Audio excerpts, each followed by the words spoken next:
Hi everyone. I hope you're doing well and having a good week and trying to stay grounded in spite of everything that's going on right now.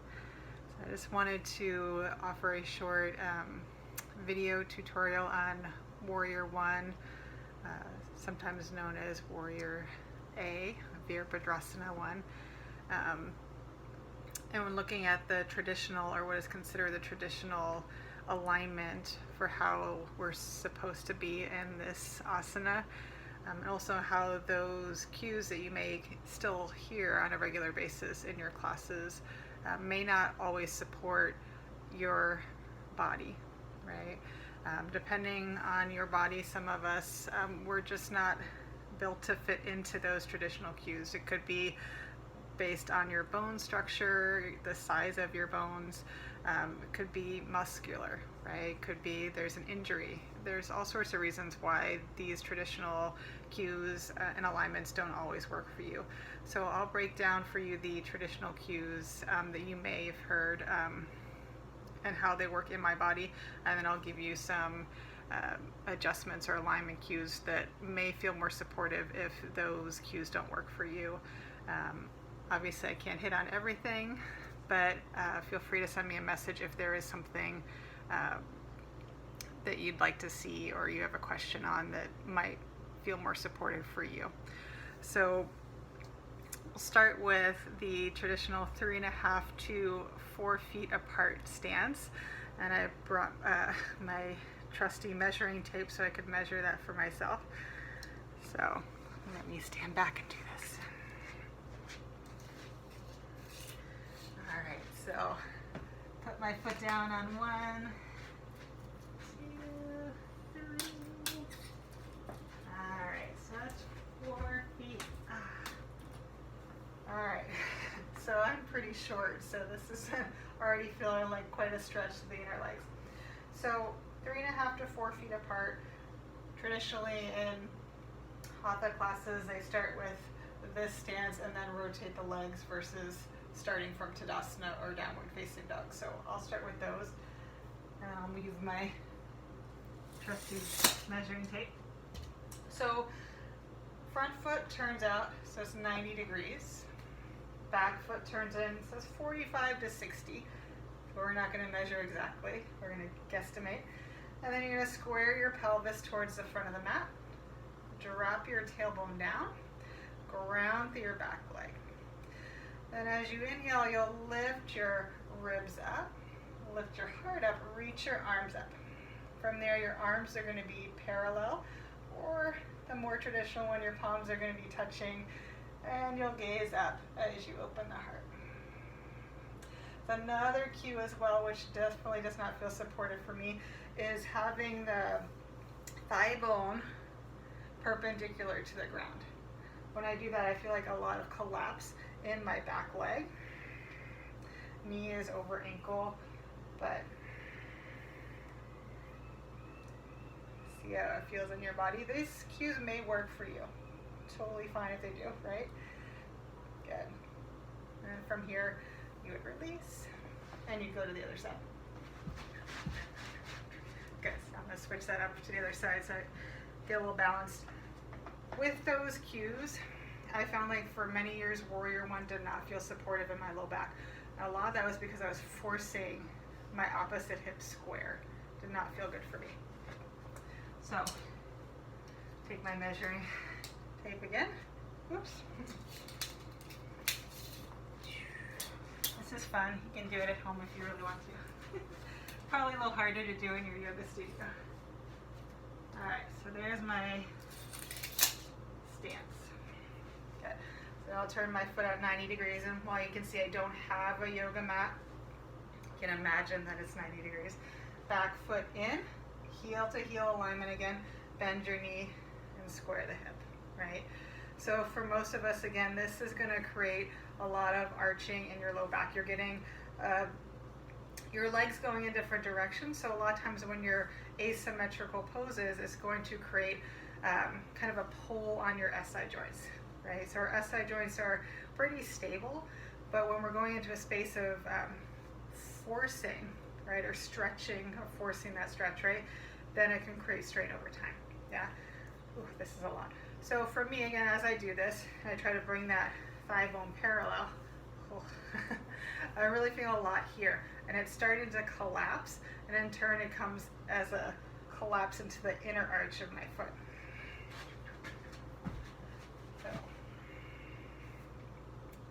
not super comfortable, right? So for me, it would be better for me to shorten my stance, for one thing. And I like to turn my toes forward a little bit more. And also start to press down with the outer arch of my foot and worry less about this being parallel, right? As soon as I start to go into that, the outer arch lifts up. So again, ground, and don't worry about the angle here. Good. So another thing you might find with that, so that's your feet and ankles. A wider stance may also feel more supported. So if you find that your outer arch lifts a lot here, your stance may be too wide, yeah? And that outer arch lifting, one option could be just to bring it back down, like I did, shortening it or widening it, yeah? All right, good. So also a lot of times we see that knee over ankle, yeah? As well as knee over your middle toes, yeah? So one thing to consider, a lot of times teachers will cue the actual knee, right? So if you press your knee out, right? So say it's coming in as such, yeah? So it's more over my big toe. If I start to press that knee out, it's gonna put more pressure on the knee joint as well as the inner leg muscles, your adductors, your big toe would need to press down a little bit more, so you're also putting pressure on your outer arch. So one thing that I cue in my class, so I don't cue knee pressing open, is to really start at the center of your body. So in order to support here, right, you need to start to activate your rotators. So if you are starting here and you're rotating that leg out, it's a rotation, yeah? So you need to engage your glutes. So say I'm here, my thigh bone isn't nestled into the center of my hip socket, yeah? So if I start to squeeze my glutes and draw them back, imagine I'm trying to draw the top of the thigh bone towards my back heel. You'll notice now that my knee is in a better space just from that activation of the glutes. And my knee feels fine, yeah? Good. So something else to consider for your pelvis. So if you're like me and you feel a lot of back sensation when you're trying to square your hips forward, think about widening the stance again, or maybe changing the angle of your foot so slightly forward helps me. I like to then in turn straighten the front leg. Lift your hip bones up and rebend your knees. So you're keeping your pelvis, your two hip bones in the same line as each other. This will support your SI joint. So from the side, my legs are getting all lots of work today. All right, activate that back leg, straighten it up, neutralize your pelvis, rebend that knee, keeping your pelvis neutral. If you're a little bit tighter through the front of your legs, your hip flexors, you may find this is a lot, right? So instead of forcing yourself into this space, right? And a lot of times that also will mean this kind of action for people, yeah? So if this is where you are, right?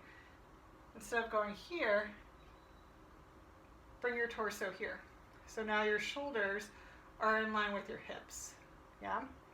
You're still gonna get a stretch here, but you're not forcing your back into this extension and pulling even more on your hip flexors and your quads. So you might be here, yeah? Good. Switch back and forth to support my legs. All right. So your next one to look at, shoulders, yeah?